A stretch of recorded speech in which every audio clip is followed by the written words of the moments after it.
जय श्री राम सभी भाइयों को। आज सुबह की शुरुआत करिए 3:42 पर पढ़ाई करते हुए। पढ़ाई शुरू करने ही वाला था तब मैंने सोचा मिनी व्लॉग स्टार्ट ही कर लिया जाए। तो व्लॉग स्टार्ट करते खैन तुरंत पढ़ाई करना शुरू कर दिया। तो सबसे पहले आज मैंने पढ़ाई सबसे पहले जीएस की बुक था, लिटिल बॉय परमार सर की। सबसे बढ़िया बुक है भाई साहब जीएस के लिए, थ्योरेटिकल और प्रैक्टिकल भी। फिर उसके बाद अपना जीएस का पहला सेट लगाया, रिवीजन करते हुए अपने जीएस का सारा रिवीजन किया। पहले एंशिएंट हिस्ट्री का रिवीजन स्टार्ट किया। एंशिएंट हिस्ट्री पूरे करने के लिए मैंने कम से कम इसमें लगते कम से कम 3 घंटे, पर मैंने इसको तब तक थोड़ा बहुत रिवाइज करा, थोड़े से क्वेश्चन लगाए, फिर मैंने इसको कंप्लीट किया एंशिएंट हिस्ट्री को पहले सेशन में। सुबह हमें जीएस इसलिए पढ़ना चाहिए क्योंकि हमारे माइंड को रिकॉल करने में आसानी होती है। जीएस को हम सुबह जितना ज़्यादा पढ़ेंगे उतना ज़्यादा हमारे माइंड के लिए बढ़िया है। फिर हमने जीएस को पूरी एंशिएंट हिस्ट्री को कंप्लीट किया। उसके बाद हम सेशन 2 के लिए जाने वाले थे। एंशिएंट हिस्ट्री को कंप्लीट करने के बाद अपना दूसरा सेशन लगाने की ओर मैं चल दिया। फिर हमने दूसरा ये वाले कंप्लीट कर दिया मैंने पूरा जीएस का एंशिएंट हिस्ट्री।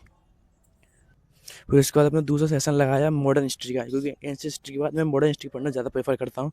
फिर मैं मॉडर्न हिस्ट्री के सारे नोट्स बनाए, अपने प्यारे पीवाईज को रिवाइज करा अच्छे से। फिर मॉडर्न हिस्ट्री को रिवाइज करके फिर मैंने सोचा कि अब की बार मैं अपना मॉडर्न हिस्ट्री एंशिएंट हिस्ट्री को एक साथ ना क्लियर कर दूंगा इस व्लॉग में, या इस मतलब पूरी मॉर्निंग में एक हिस्ट्री का एक टॉपिक तो क्लियर करना ही करना है, कुछ भी हो जाए। तो सुबह सुबह पूरी प्रोडक्टिविटी के साथ 3-4 घंटे की पढ़ाई करने के बाद मैंने सोचा अब कंप्लीट तो मैंने कर ही दी है।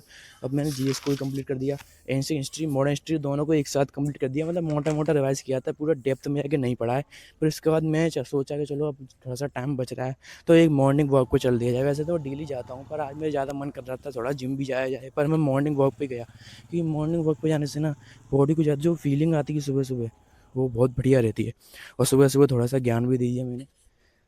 जो सुबह जल्दी उठना है ना वो हमसे 5 साल आगे निकल चुका है, जी मैंने ज्ञान दिया था। पर ये बात सच भी है, जो जल्दी उठता है उसके लिए सारी चीज़ें करना आसान होता है, और वो हमसे और ज़्यादा आगे निकल चुका होता है ज़िंदगी में। थैंक यू, बाय बाय, अगले ब्लॉग में मिलते हैं।